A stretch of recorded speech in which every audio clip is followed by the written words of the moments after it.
सारेगामा कारवां mini भक्ति। नमस्कार दोस्तों, भगवत गीता के अध्याय 8 में, जिसका शीर्षक है अक्षर ब्रह्म योग, मैं शैलेंद्र भारती आपका स्वागत करता हूं। दोस्तों, साइंस हर रोज बदलती है। हर रोज एक नई डिस्कवरी यूनिवर्स की एक नई परत खोलती है। लेकिन हजारों साल बाद भी गीता का ज्ञान नहीं बदला। ऐसा ज्ञान जिसके आगे, जिससे बड़ा कुछ भी नहीं। गीता के 8वें अध्याय में, जिसमें ब्रह्म, आध्यात्म और कर्म की बातें की जाएंगी, आइए प्रारंभ करते हैं भगवत गीता का 8वां अध्याय, अक्षर ब्रह्म योग।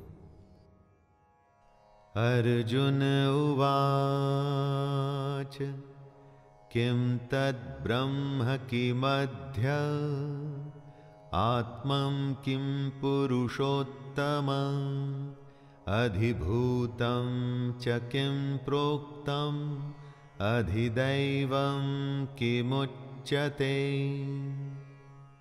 न प्रश्नों की कोई कमी है और ना ही उत्तरों की। जहां प्रश्न खत्म होते हैं वहां ज्ञान पूरा हो जाता है।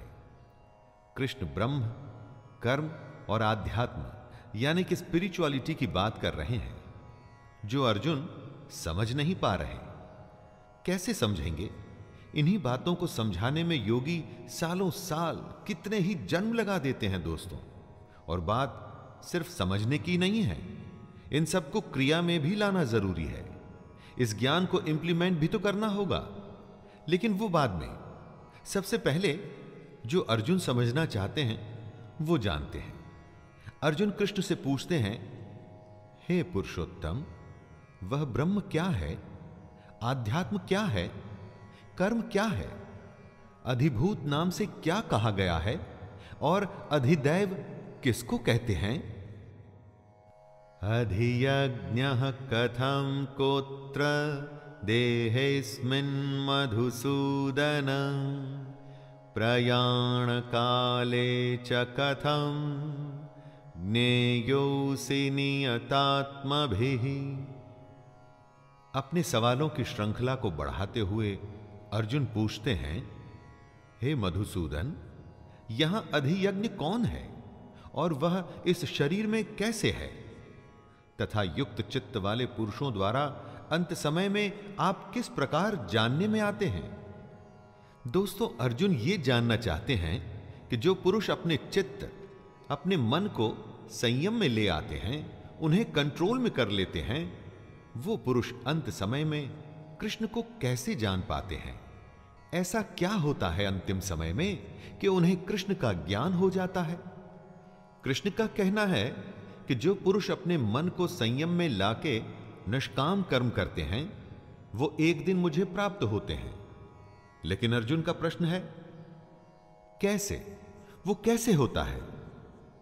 अक्षरं ब्रह्म परमं स्वभावोऽध्यात्ममुच्यते भूत भावोद्भव करो विसर्गः कर्म संज्ञितः।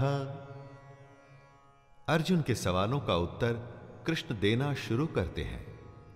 सबसे पहले वो बताते हैं कि ब्रह्म क्या है। ब्रह्म है परम अक्षर। अक्षर का अर्थ होता है अक्षय, यानी कि जो खत्म ना हो, जिसका नाश नहीं होता। उसके बाद कृष्ण आध्यात्म की परिभाषा बतलाते हैं। अपनी आत्मा के स्वरूप को जानना ही आध्यात्म है। और फिर कृष्ण बताते हैं कि कर्म क्या है। भूतों के भाव को उत्पन्न करने वाला जो त्याग है, वह कर्म नाम से कहा गया है। हमारे अंदर हमारे स्वभाव की वजह से अलग अलग इच्छाएं पैदा होती हैं दोस्तों। इन इच्छाओं के त्याग को ही कर्म कहते हैं। इसे आप कर्म की फिलॉसॉफिकल एक्सप्लेनेशन की तरह भी समझ सकते हैं। अधिभूतं क्षरो भावः पुरुषश्चाधिदैवतं अधियज्ञो हमेवात्र देहे देहभृतांवर।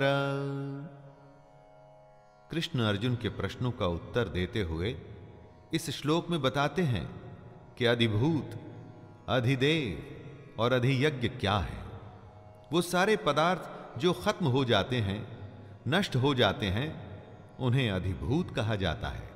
यानी कि सारी दुनिया ही अधिभूत है।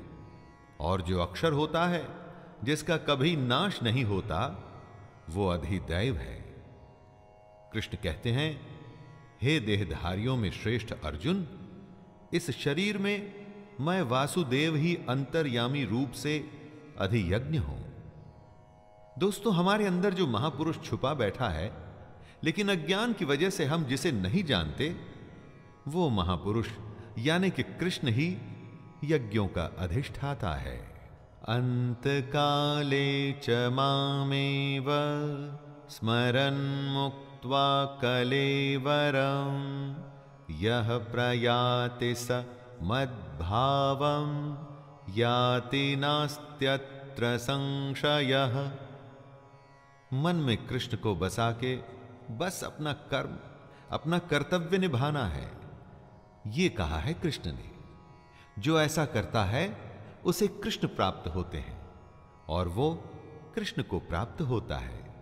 अर्जुन ने सवाल किया था कि अंत समय में जो आपको याद करते हैं, उनको आप कैसे समझ में आते हैं। उसी का उत्तर देते हुए कृष्ण कहते हैं कि जो पुरुष अंतकाल में भी मुझको ही स्मरण करता हुआ शरीर को त्याग कर जाता है, वो मेरे साक्षात स्वरूप को प्राप्त होता है। इसमें कुछ भी संशय नहीं है। यम यम वापि स्मरन् भावं त्यजत्यन्ते कलेवरं तं तमेवैति कौन्तेय सदा तद्भाव भावितः। हमारा जन्म एक सेविंग्स अकाउंट की तरह ही चलता है। हमारे किए हुए कर्म, अच्छे और बुरे, दोनों ही उसमें जमा होते हैं और घटते भी रहते हैं। जन्मों का यही हिसाब किताब हमारे अगले जन्मों की रूपरेखा को भी रचता है। कृष्ण कहते हैं, हे कुंती पुत्र अर्जुन, यह मनुष्य अंतकाल में जिस जिस भी भाव को स्मरण करता हुआ इस शरीर को त्याग करता है, उसे वही प्राप्त होता है, क्योंकि वो सदा उसी भाव से भावित रहता है। दोस्तों, यहां कृष्ण कहना चाहते हैं कि मरते हुए जो भाव होता है वो आगे भी जाता है, और अगर मरते हुए कृष्ण का भाव होगा तो वो मनुष्य कृष्ण को प्राप्त होगा। तस्मात् सर्वेषु कालेषु मामनुस्मर युद्ध च मय्यर्पित मनो बुद्धिर्मामे वैश्यस्य संशयम्। इसीलिए हमेशा कृष्ण को अपने मन में रखकर बस निरंतर अपने कर्म में जब आप लगे रहते हैं, तो सिर्फ ये जन्म ही नहीं, आने वाले कई जन्मों को आप सुधार रहे होते हैं। कई लोगों को आपने कहते हुए सुना होगा कि ये तो इसके पिछले जन्म के कर्मों का नतीजा है। इसी बात को समझाते हुए कृष्ण सलाह देते हैं, हे अर्जुन, तू सब समय में निरंतर मेरा स्मरण कर और युद्ध भी कर। इस तरह अगर अर्जुन हमेशा अपने मन और बुद्धि में कृष्ण को रखेगा, तो एक दिन वो निसंदेह कृष्ण को ही प्राप्त होगा। अभ्यास योग युक्तेन चेतसा नान्यगामिना परमं पुरुषं दिव्यं याति पार्थानुचिन्तयन्। कृष्ण अभ्यास यानी प्रैक्टिस को बहुत बड़ा मानते हैं। इसीलिए वो कहते हैं कि योग आसान नहीं, उसका अभ्यास करना पड़ता है। और योग करते हुए यह भी ध्यान रखना पड़ता है कि कि आपका चित्त कहीं श्री कृष्ण से हटकर किसी दूसरी ओर न जाए। काम, क्रोध की तरह के भाव अगर आपके मन में आए तो आपका योग वहीं उसी समय खत्म हो जाएगा। फिर आप अपना कर्म, अपने कर्तव्य को नहीं निभा पाएंगे। चित्त को जो संयमित करने में समर्थ हो जाता है, सक्षम हो जाता है, उसी को कृष्ण प्राप्त होते हैं, उसी को भगवान मिलते हैं, उसी की तपस्या पूरी होती है। कविं पुराणमनुशासितारं अणुरणीयांसमनुस्मरेद्यः सर्वस्य धातारमचिन्त्य रूपम् आदित्यवर्णं तमसः परस्तात्। कृष्ण कहते हैं कि योगी अपना कर्म तो करता ही है, साथ में वो पुरुष सर्वज्ञ यानी सब कुछ जानने वाला, अनादि यानी जिसका कभी जन्म नहीं हुआ, जो हमेशा से है, सबके नियंता यानी सब कुछ कंट्रोल करने वाला, सूक्ष्म से भी अति सूक्ष्म, सबके धारण पोषण करने वाले अचिंत्य स्वरूप यानी जो सबको पालता है, सूर्य के सदृश नित्य चेतन प्रकाश रूप और अविद्या से अति परे शुद्ध सच्चिदानंद घन परमेश्वर का भी स्मरण करता है। यहां भगवान के उस परमात्मा के गुणों का वर्णन भी कृष्ण कर रहे हैं और ये भी बता रहे हैं कि योगी कैसे कर्म करते करते उस परमात्मा को याद करता है।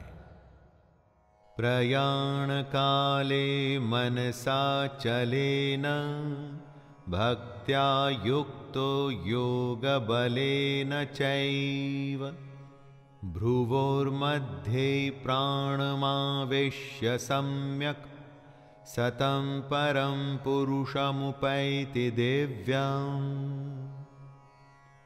योग करते हुए अपना ध्यान हमें अपनी भ्रुकुटियों के बीच में यानी कि आईब्रोज के बीच में रखना होता है। दोस्तों, वो पुरुष जिसके मन में भक्ति है, जो अपने कर्म करता है, और वो पुरुष जब अंतकाल में अपने योग बल से भ्रुकुटी के मध्य में प्राण को अच्छी प्रकार स्थापित करके फिर निश्चल मन से स्मरण करता है, तो वो पुरुष दिव्य रूप परम पुरुष परमात्मा को ही प्राप्त होता है।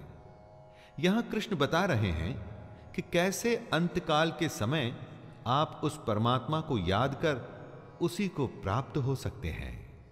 यदक्षरं वेदविदो वदन्ति विशन्ति यद्यत्तयो वीतरागाः यदिच्छन्तो ब्रह्मचर्यं चरन्ति तत्ते पदं संग्रहेण प्रवक्ष्ये। जो वेदों को जानते हैं, उनके अनुसार जिस सच्चिदानंद घन रूप परम पद को अविनाश माना जाता है, अब कृष्ण उसके बारे में बताएंगे। आसक्ति रहित कोशिश करते रहने वाले सन्यासी महात्मा जन जिसमें प्रवेश करते हैं, कृष्ण उस अवस्था के बारे में बताएंगे। और जिस परम पद को चाहने वाले ब्रह्मचारी लोग ब्रह्मचर्य का आचरण करते हैं, उस परम पद को कृष्ण अर्जुन को समझाएंगे। दोस्तों, बहुत बड़ी बड़ी डेजिग्नेशंस होती हैं लोगों की, लेकिन एक होता है सबसे बड़ा पट, जहां से भगवान तक पहुंचने का रास्ता खुल जाता है। अब कृष्ण उसी के बारे में बता रहे हैं।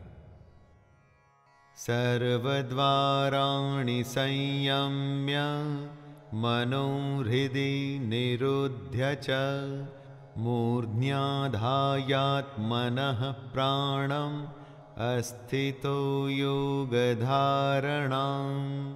ओमित्येकाक्षरं ब्रह्म व्याहरन् मामनुस्मरन् यः प्रयाति त्यजन् देहं स याति परमां गतिम्।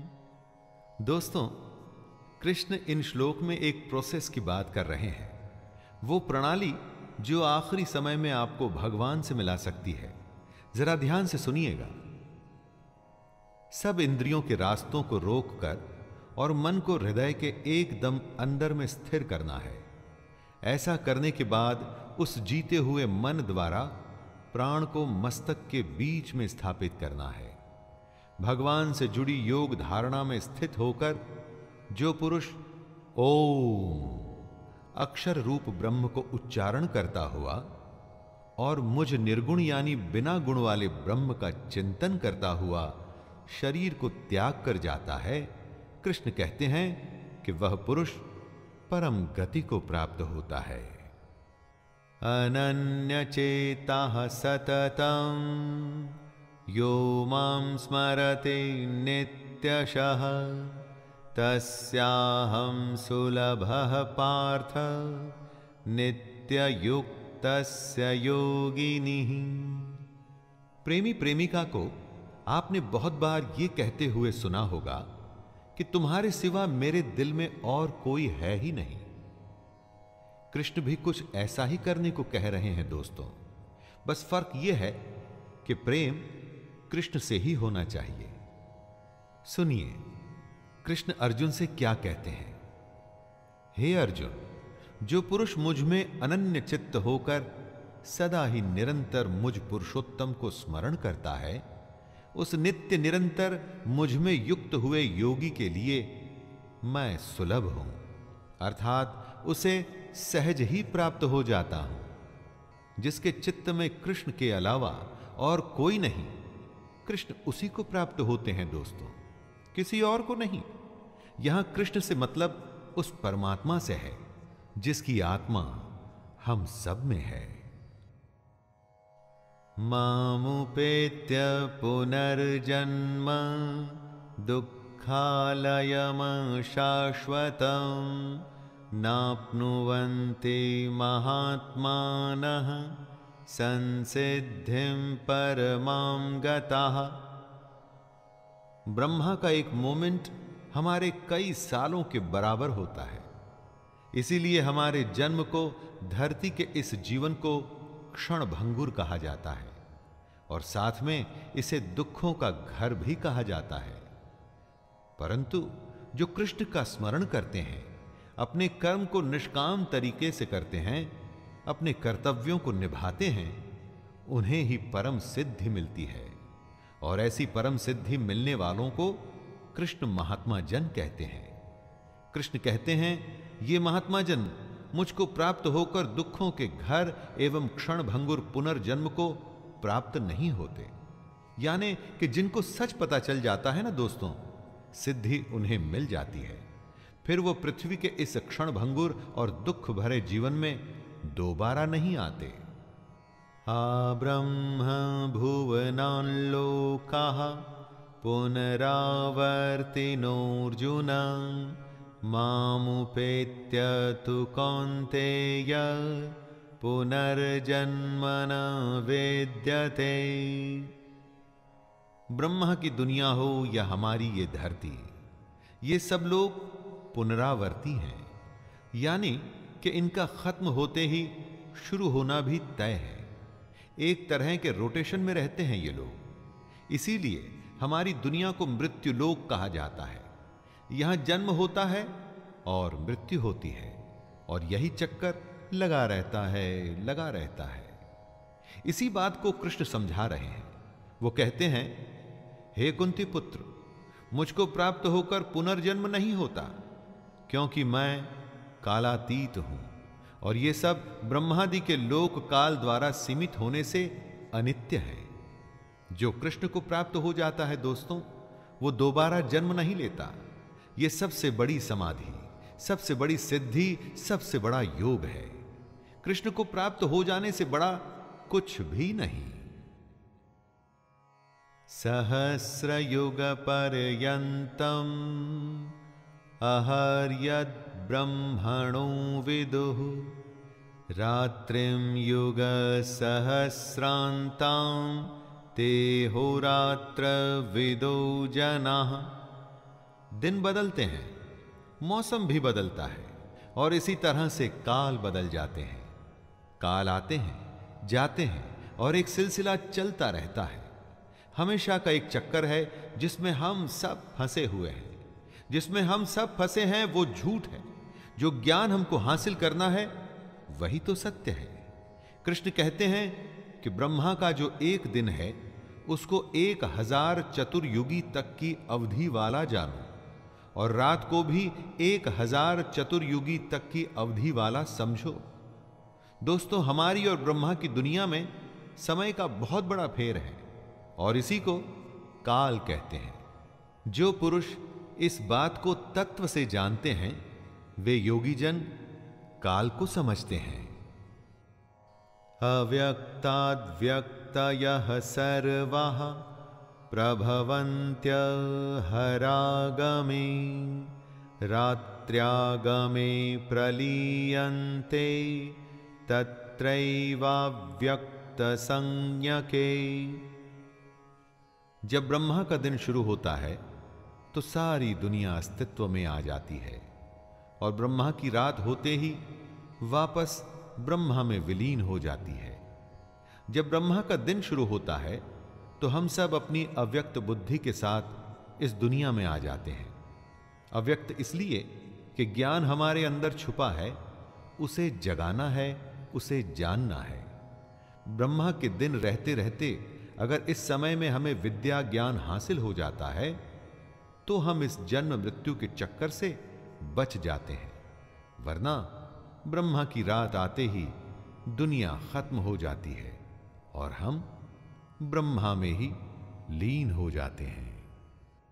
भूतग्रामः स एवायं भूत्वा भूत्वा प्रलीयते रात्र्यागमे वशः पार्थ प्रभवत्यहरागमे।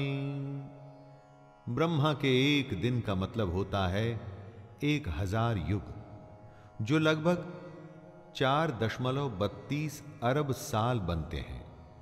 बहुत कुछ सुना है हमने कि यह दुनिया कैसे लाखों साल पहले शुरू हुई। कहते हैं कि सूर्य भी अपना आधा जीवन बिता चुका है।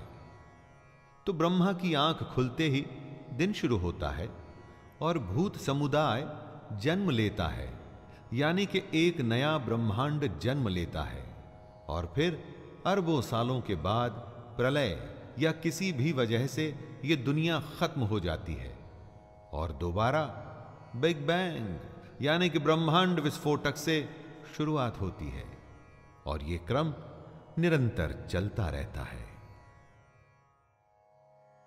परस्तस्मात्तु भावोऽन्यो व्यक्तो व्यक्तात् सनातनः यः स सर्वेषु भूतेषु नश्यत्सु न विनश्यते। जब ये दुनिया अस्तित्व में आती है तो हमारी बुद्धि अव्यक्त अवस्था में रहती है, इंद्रियों से दिखाई नहीं पड़ती, इसलिए हमें जागृत होना पड़ता है। ज्ञान हासिल करने के लिए योग और कृष्ण का आसरा लेना पड़ता है, लेकिन इस अव्यक्त बुद्धि से भी परे जो है वो है सनातन अव्यक्त भाव। ये सनातन अव्यक्त भाव ही कृष्ण का धाम है। ये भाव भी हमारे अंदर ही छुपा होता है दोस्तों, बस हमें इसे जगाना होता है, इसे पहचानना होता है। ये भाव अविद्या में अचेत यानी कि अनकॉन्शियस होता है, और विद्या आ जाने से कॉन्शियस हो जाता है। अव्यक्तोऽक्षर इत्युक्तस्तमाहुः परमां गतिं यं प्राप्य न निवर्तन्ते तद्धाम परमं मम। जब हम जन्म लेते हैं तो हमारे अंदर सनातन अव्यक्त भाव होता है। इसी बात को कृष्ण समझाते हुए कहते हैं कि ये जो अव्यक्त है ना, इसे ही अक्षर नाम से पुकारा गया है। इसी अक्षर नाम के अव्यक्त भाव को परम गति कहते हैं। हे अर्जुन, इसी सनातन अव्यक्त भाव को प्राप्त होकर मनुष्य वापस नहीं आते, वही मेरा परम धाम है। दोस्तों, अपने अंदर इसी छुपी हुई भावना को पहचानना होता है। योग का जब हम अभ्यास करते हैं, ध्यान लगाते हैं, अपने कर्मों को निष्काम होके करते हैं, तो वो सब इसी भाव की पहचान के लिए करते हैं। इसको यदि हम आसान शब्दों में कहें तो ये कि अपने अंदर छुपे हुए कृष्ण को पहचानिए। पुरुषः सपरः पार्थ भक्त्या लभ्यस्त्वनन्यया यस्यान्तः स्थानि भूतानि येन सर्वमिदं ततम्। ये जो पूरी दुनिया है, सारे भूत हैं, जितने भी जीव और निर्जीव हैं, ये सारे उसी परमात्मा में से आए हैं। जो भी हमको दिखता है ये उसी परमात्मा का ही रिफ्लेक्शन है। और अगर ऐसे परमात्मा को हासिल करना है तो सिर्फ अनन्य भक्ति से ही हो सकता है। अनन्य भक्ति यानी कि ऐसी भक्ति जिसमें आपके श्रद्धेय के सिवा आपके मन में, आपके चित्त में और कोई नहीं हो। कृष्ण ऐसे परमात्मा को पाने का रास्ता बताते हुए कहते हैं कि आपकी भक्ति लगातार और सच्ची होनी चाहिए। जीवन में कोई भी ध्येय अगर पूरा करना है तो उसके लिए भी तो यही रास्ता है दोस्तों, लगातार और सच्ची लगन। यत्र काले त्वनावत्तिम आवृत्तिम चैव योगिनः प्रयाता यान्ति तं कालं वक्ष्यामि भरतर्षभ। जिनको इस जन्म में ज्ञान हासिल हो जाता है, जो अपने अंदर के परमात्मा को पहचान जाते हैं, उनका पुनर्जन्म नहीं होता दोस्तों। लेकिन जो ऐसा नहीं कर पाते, उनका फिर से बार बार जन्म होता रहता है।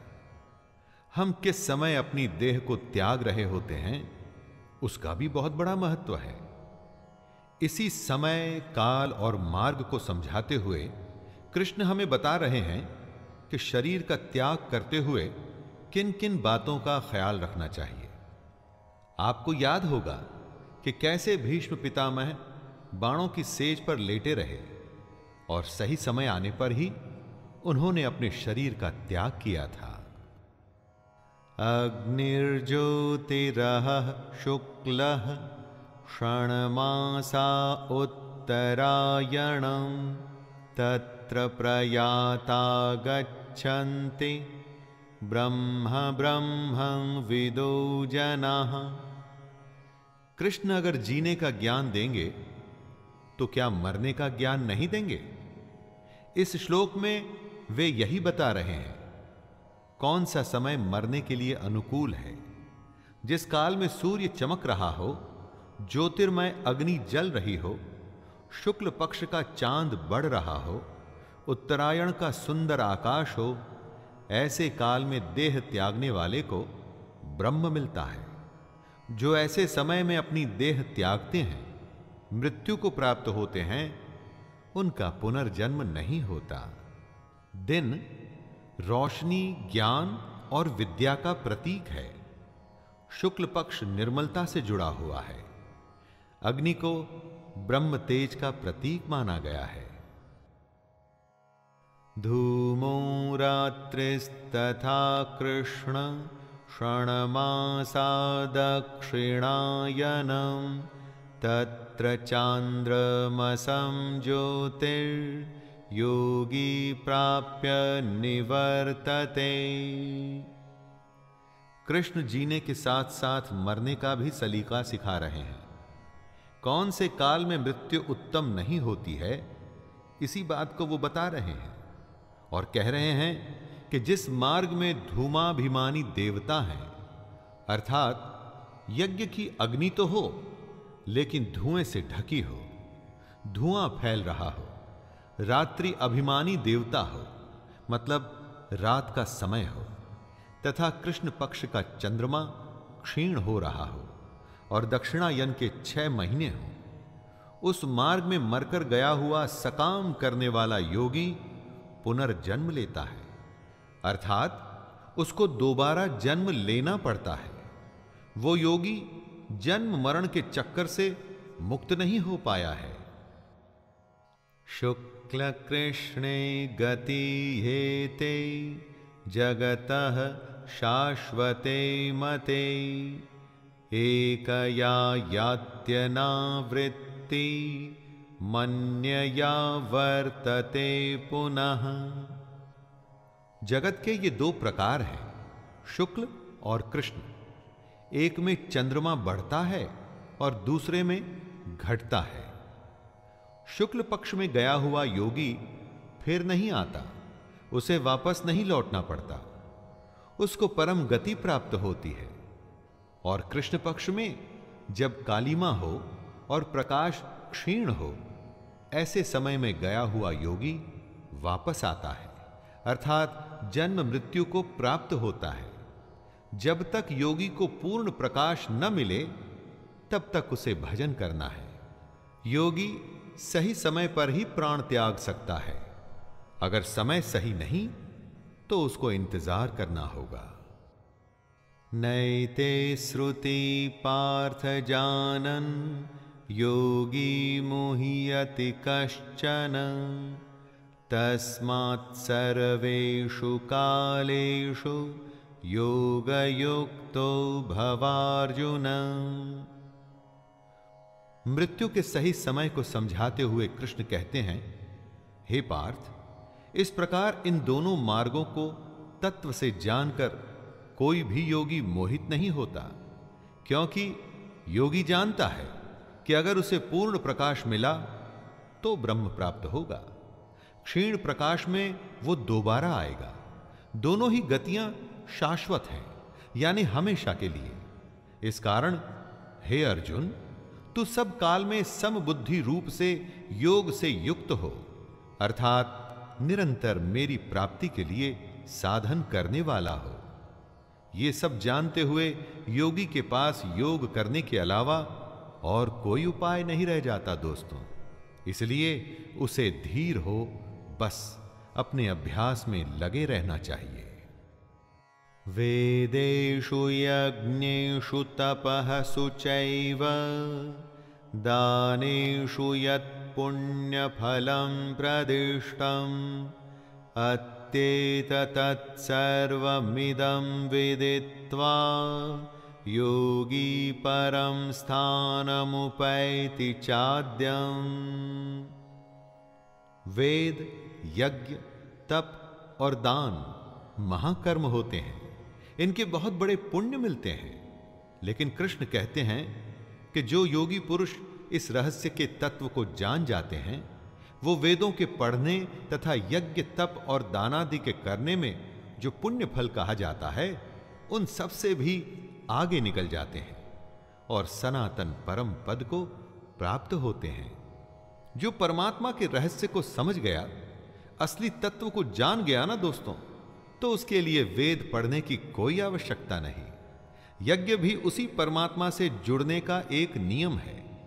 लेकिन जिस योगी को परम तत्व ही मिल गया, तो वो तो वैसे ही परमात्मा से मिल गया, इसलिए उसे यज्ञ या दूसरे अनुष्ठानों की भी जरूरत नहीं। सबसे बड़ा योगी सबसे बड़े रहस्य को जान जाता है। तो दोस्तों, ये था कृष्ण की भगवत गीता का 8वां अध्याय। इसमें कृष्ण ने ब्रह्म, कर्म, आध्यात्म और मृत्यु के बारे में अर्जुन की शंकाओं को दूर किया। शंकाएं सिर्फ अर्जुन की ही नहीं है दोस्तों, हम सबकी दूर हो रही हैं, है ना? तो आइए 8वें अध्याय को यहीं पर विराम देता हूं और मैं शैलेंद्र भारती आपसे वादा करता हूं कि 9वें अध्याय में फिर से मुलाकात होगी। तब तक के लिए जय श्री कृष्ण।